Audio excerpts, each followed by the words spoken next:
Zoti Argjiu, tani do të pyes ty të parën dhe pastaj kaloj te zoti Qori.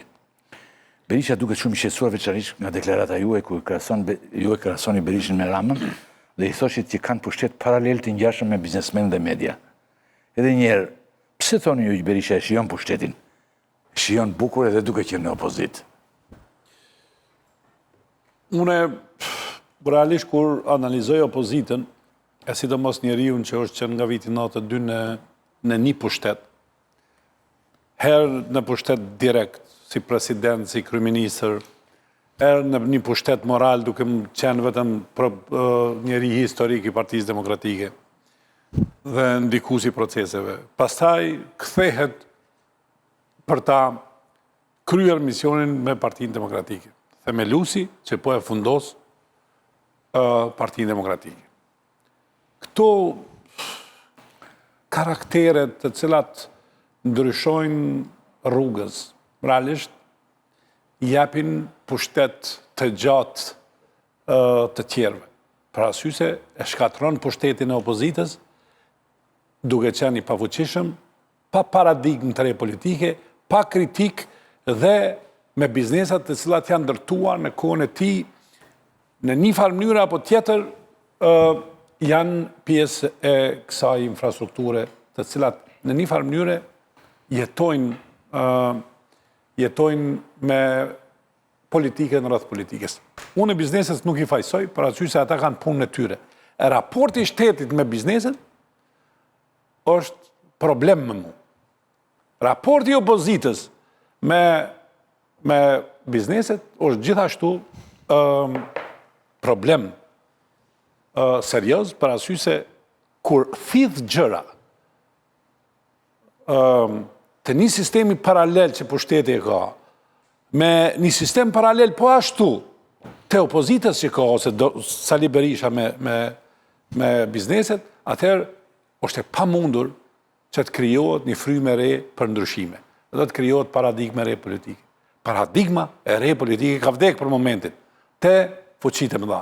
Tash, problemi është që akuzat që vijnë nga edhe partitë të cilat janë kriju. Koncepti i biznesit shndruar në oligark në Shqipërinë, ose në fjalorin që përdoret si oligark, nuk ekziston. Për mu, biznesit janë të pafuqishme të ndikojnë në politikanin e fort që është momentalisht çfarë është Edi Rama, edhe në një politikan karizmatik me kohë gjatë që është Sali Berisha. Dhe na mujmë me kriju iluzionin me kritika se ata janë oligark, unë mendoj të vetmit oligark që janë në Shqipëri, janë dy figurat politike të mëdha në Kosovë. Metaforikisht po them oligark, për arsye se ata e mbajnë peshën e ndikimit që e kanë në një kohë të gjatë në jetën. Shqipëri duhet i se dhe në Kosovë? Shqipëri, se jo në Kosovë. Jo, se përmenda Kosovë.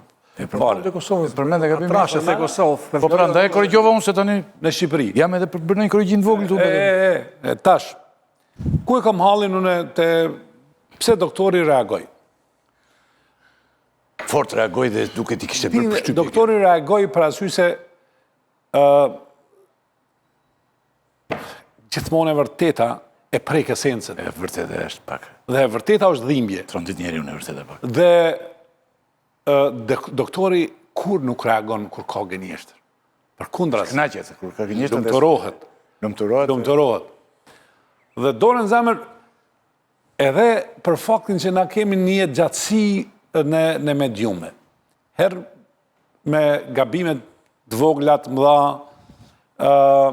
i njohim të gjitha ose gjithë infrastrukturën edhe të biznesit, edhe politike, edhe kulturore, se si funksionojnë këto dhe mbi cilat përmasa ato ndikojnë me njëra tjetrës. Dhe ne për faktin që heshtim në momentet caktuara, kjo nuk do të thotë që nuk e dim të vërtetën.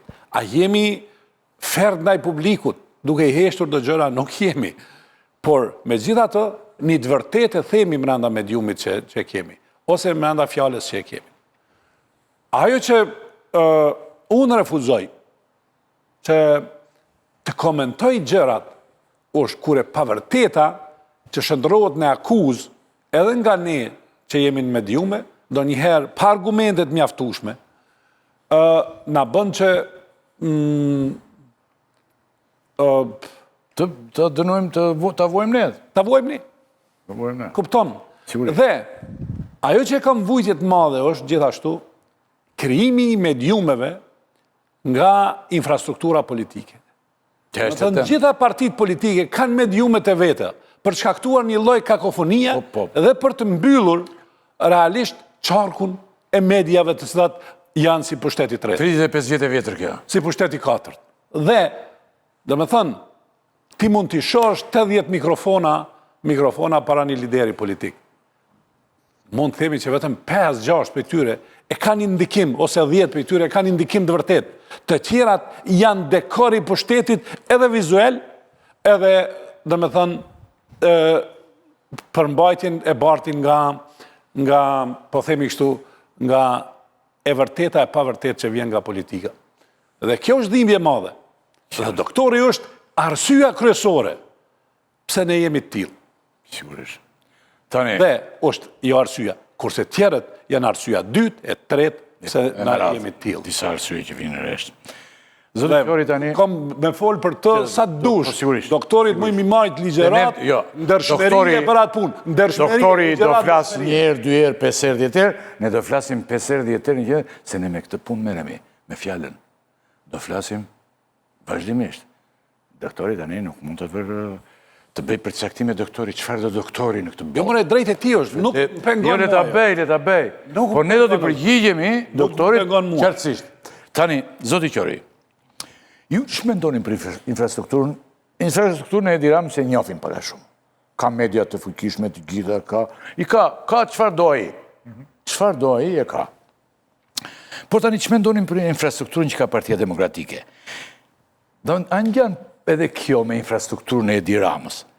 A ka kapur në këtë rast Sali Berisha opozitën duke bllokuar çdo mundësi që të lindin forca të reja dhe të jenë të suksesshme? Ideja që Berisha e mban opozitën sepse ka para për fushat elektorale, ka media të japin hapësirë të madhe, biznesmenë që e mbështesin, ndryshe nga partitë e reja që nuk kanë asgjë.